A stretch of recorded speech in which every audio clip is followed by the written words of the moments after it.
Kumusta this morning ang usa sa mga cast members sa umaabot nga afternoon drama series sa GMA nga ang Dalawang Ikaw. Unsa kaha ang ihang mga preparasyon alang sa bag-o niyang proyekto atong sayran kauban ang usa sa mga produkto sa Starstruck kapuso actor Jeremy Sabido. Maayong buntag, Jeremy. It's nice to have you back here sa GMA Regional TV Live. Okay naman po. Maayong buntag din po sa inyo lahat. Ayan. Salamat po.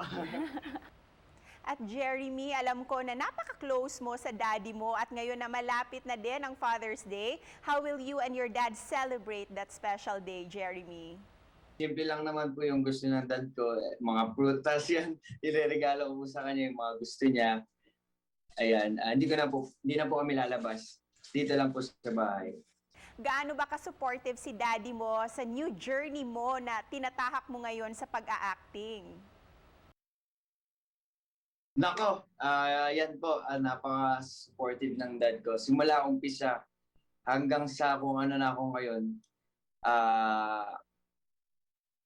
Kung gaano niya ako ginabayan sa bawat detalye ng mga acting ko, mga ginagawa ko sa TV.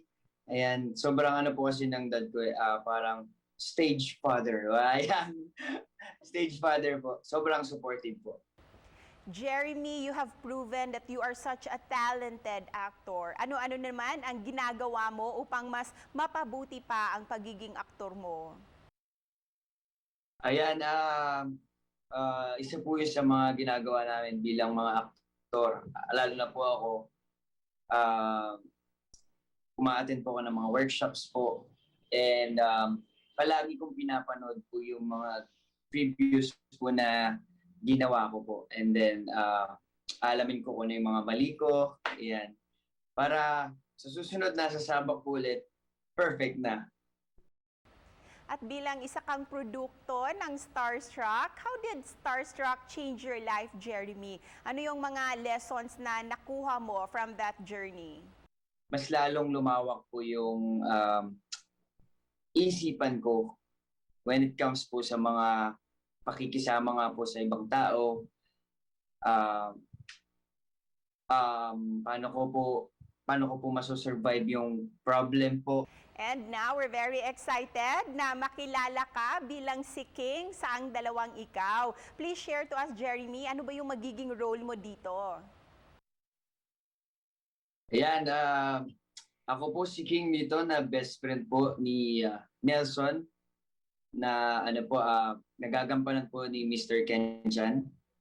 Ayan, ang role ko po dito is ako po yung laging magpapanatag ng loob sa tuwing may problema ang aking friend na si Nelson. Ayan. Yun, as usual, best friend po. At bilang ikaw yung kaibigan ni Nelson dito sa Ang Dalawang Ikaw, ano yung natutunan mo sa mga taong may dissociative identity disorder tulad niya? Ayan. Isa po sa napakaganda po ng binigay sa akin ni Nelson at ni Tyler is yung pagiging maunawain po. Kailangan mo unawain yung bawat may sakit na ganito, na DID. Kasi kailangan natin nabaan yung pasensya dahil bigla sila nagbabago ng ugali, ng yung mood. Lalo na yung bigla talagang magpapalit ng buo talaga.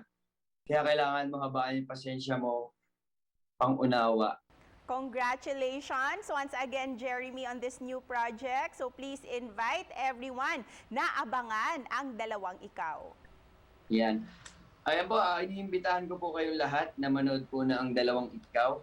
Abangan niyo po ito dahil napakaganda po ng storya at pinag-arapan po namin nito bawat simula sa maliit hanggang sa mataas na mga artista. Sobrang parang overwhelming kami ilabas ito para marami din kayong matutunan po.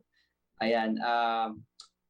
Please follow me po sa aking mga accounts. I am Jeremy po sa IG, TikTok, Twitter, Kumu, Laika. Ayan.